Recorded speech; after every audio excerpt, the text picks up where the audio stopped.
Well, it certainly wasn't a planned progression or anything like that.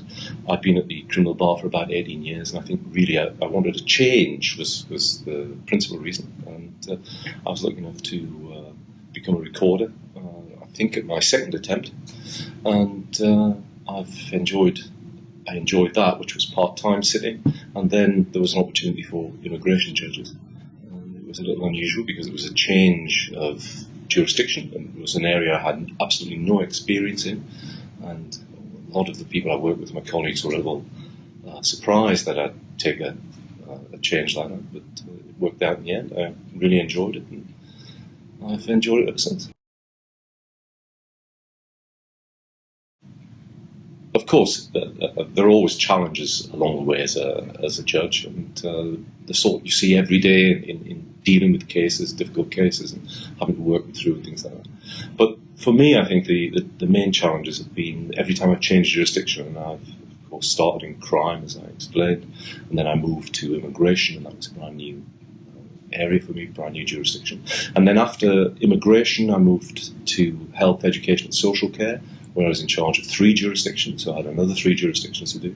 And since then, I've now been appointed president of the Social Entitlement Chamber, again involved in another 3 jurisdictions. One of them, one of the largest jurisdictions in the tribunals, and I'm responsible for 2,500 judicial officers or thereabouts. So it's a very large management responsibility. My tip would be really accept the challenge. Don't hesitate, because you can do it. It does seem like a big challenge to take on a new jurisdiction, but just get stuck in there. It's great fun.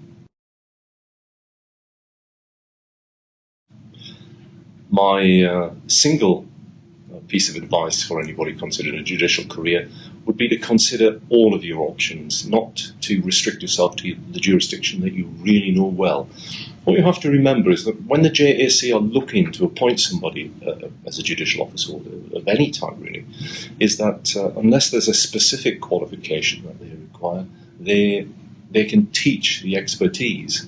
What's required are the other qualities of a judge, the ability to deal with things fairly, the ability to deal with people. If I can give an example, when my daughter was just about 3 years of age, we took her along to a gymnastics class, and she played around on the equipment for a little while, and then the teacher came over, and the teacher is the mother of Amy Tinkler, if any of you are familiar with her. Amy Tinkler was our only medalist, I think, in gymnastics and at the Rio Olympics.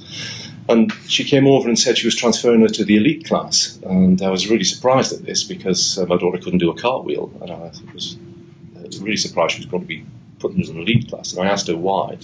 And she said, well, when we see somebody come in, we need to know that they're determined, and your daughter appears determined. We need to know that your daughter's fearless, and there she goes, jumping off the equipment again, so we know she's fearless. We need to know they're small, because they've got to do all the rotational movements, and your daughter's quite small. And we don't need any expertise, because our job's to teach the expertise.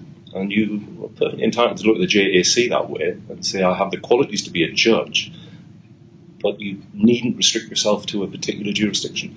Of course, if the position is that you can demonstrate the ability to learn by showing that you're an expert in a particular jurisdiction, and as a result of that you're a respected practitioner, so much the better. But you don't have to do it that way. You can demonstrate that in other ways, as long as you've got the other qualities. So don't restrict yourself. Apply for whatever you would be able to do.